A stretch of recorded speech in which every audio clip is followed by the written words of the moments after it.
La première question que j'aimerais vous poser par rapport à la mise en œuvre de la politique de 2008, c'est donc, après l'adoption du document, quelles ont été les mesures prises par l'organisation pour assurer la mise en œuvre de ces intentions? Bien, alors donc, on compte toujours sur une structure de responsabilisation, puis un mandat clair. On a réactualisé le mandat du comité institutionnel, revisité tous ces mécanismes internes au ceci. Mais en 2008, on a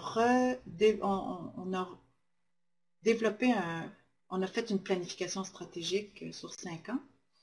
Et là, tu vois, regarde, c'est là où a joué, par exemple, la présence de la direction générale. Donc, à un moment donné, dans le processus, notre directeur à l'époque nous disait qu'on était à l'étape d'envoyer sur le terrain des documents pour consultation pour le processus de planification stratégique. Alors là, ça nous a fait réagir très rapidement au niveau du comité institutionnel pour nous assurer qu'il y ait un outil inclus et puis qui permette de poser les bonnes questions en matière d'égalité entre les femmes et les hommes.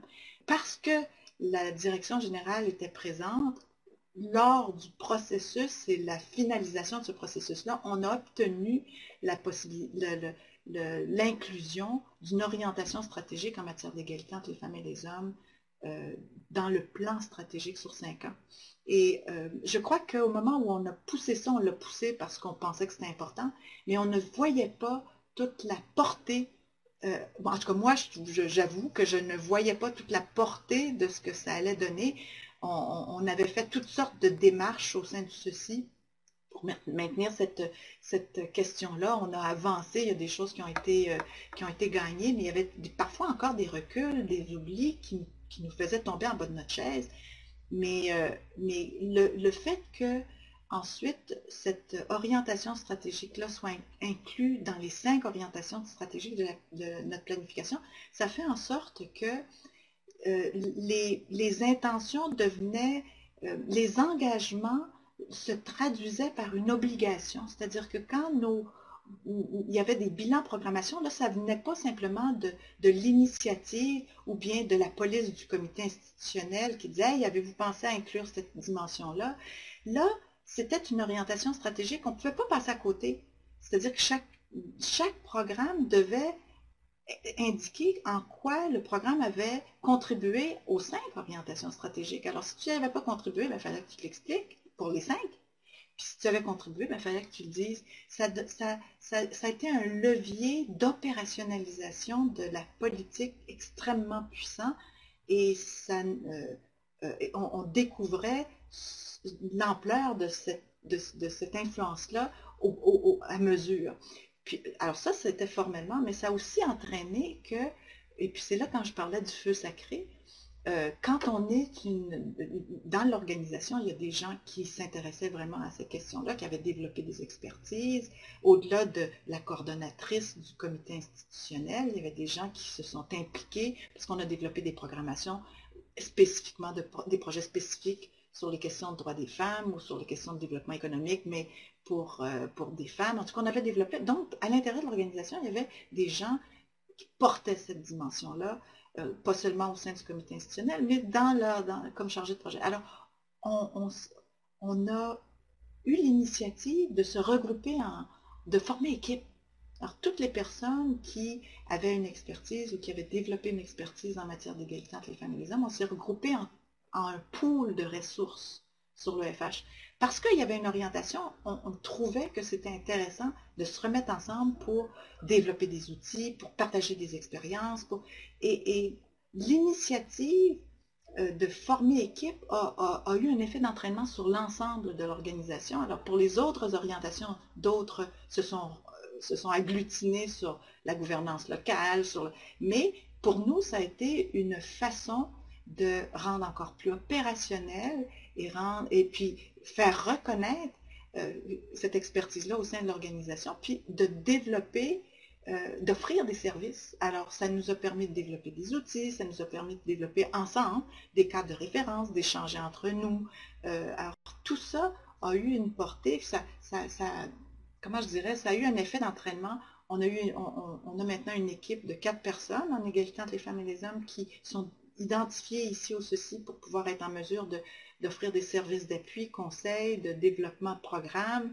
Cette équipe-là a eu un effet en Haïti, par exemple. Ils ont fait la même chose, ils ont développé une équipe EFH en Haïti. Donc, il y a eu un effet d'entraînement qui a dépassé un peu nos attentes. On s'est aperçu aussi que ça avait, probablement que c'est le travail tranquillement, lentement, depuis plusieurs années qui fait que tout d'un coup, on s'apercevait qu'il y avait des initiatives propres à chacun des départements, des communications qui lancent une activité d'éducation du public, les 8000 clics pour les droits des femmes. C'est pas le comité institutionnel qui l'avait lancé, ou bien le programme du Népal qui développe un trek pour les droits des femmes. Il y avait toutes sortes d'initiatives qui naissaient là maintenant, plus du comité, qui jouait plutôt, qui jouait son rôle encore de veille, mais moins police que de coordination des initiatives ou d'appui aux initiatives. Alors, il y a plusieurs facteurs, il n'y a pas que le ceci. Si on a plus de projets aussi où on introduit on développe des stratégies bien structurées en matière d'égalité entre les femmes et les hommes, c'est aussi exigé par certains bailleurs, mais il y a une rétroalimentation entre notre propre initiative et les demandes externes aussi. En tout cas, un des leviers qui nous a beaucoup aidé, c'est l'orientation stratégique, moi je dirais. C'est vraiment une expérience très intéressante. Puis j'imagine, ma question suivante en fait est en lien avec ça, c'est que le plan stratégique ayant un objectif dédié, spécifique égalité femmes-hommes, vous avez certainement eu aussi plus de moyens financiers, humains, en temps pour mettre en œuvre la politique. Exact, c'est-à-dire qu'à partir du moment où nous, on a pris l'initiative de se regrouper en équipe, ben là, on a commencé à dire, ben là, on veut que ça soit dans notre gabarit de temps. Alors, on a fait des propositions pour pouvoir développer des outils, pour pouvoir développer, nous renforcer, pour pouvoir être en mesure de répondre aux demandes des équipes. Il nous faut du temps. Alors oui, il y a eu du temps budgété, et si on veut systématiser des expériences, alors oui, il y a eu du temps budgété. Et ça a été intéressant et porteur. Maintenant, on est à une deuxième, notre planification stratégique s'est terminée. On est à élaborer une nouvelle planification stratégique. Et là, il faut toujours rester vigilant. Cette question-là doit être reportée de nouveau, relancée, nous assurer de trouver toujours les moyens pour pouvoir maintenir pas dans notre zone de confort. On veut absolument une orientation stratégique parce qu'on la veut, mais on veut s'assurer que cette dimension-là soit bien prise en compte. Comment? Est-ce que c'est avec un renouvellement de l'orientation stratégique ou est-ce que c'est par d'autres outils, mais s'assurer de continuer à maintenir le cap? La question que j'aimerais poser pour clôturer, c'est au fil du temps, depuis 1996, que vous êtes au sein de la structure du CECI, et avec l'adoption d'une première politique en 92, d'une deuxième en 2008, est-ce que vous pourriez partager avec nous quelques changements que vous avez pu observer à la fois au sein de la structure, mais aussi au sein des mentalités, au niveau du travail qui se fait sur le terrain, quelques changements donc pour nous donner un petit peu d'inspiration par rapport à ce que ce type de politique peut amener? Les exemples que j'ai donnés tout à l'heure, par exemple, le fait que les initiatives dépassent les simples initiatives du comité institutionnel, comme si c'est beaucoup plus porté par l'ensemble de l'organisation ou par le fait aussi que cette question-là est mieux comprise et plus... on n'a pas à discuter son bien fondé. Maintenant, c'est certain qu'il reste toujours des défis dans la mesure où actuellement, il n'est pas toujours facile de trouver des partenaires, des bailleurs qui sont prêts à accepter ou à développer des programmes sur les droits des femmes. Ça dépend. Il y a des programmations qu'on a pu développer au niveau des questions de violence. Alors, un des changements, c'est peut-être la question de de la prise en compte de manière beaucoup plus précise des enjeux de violence faits aux femmes, et beaucoup de bailleurs s'intéressent à cette question-là. Il y a un changement nettement sur ce dossier-là. Le fait qu'on ait pu avoir une équipe en Haïti pour développer les questions EFH qui ont eu des répercussions sur l'ensemble de la programmation. Tout ça, c'est des éléments qui nous permettent de dire, bon ben, faut rester vigilant, mais il y a des acquis intéressants.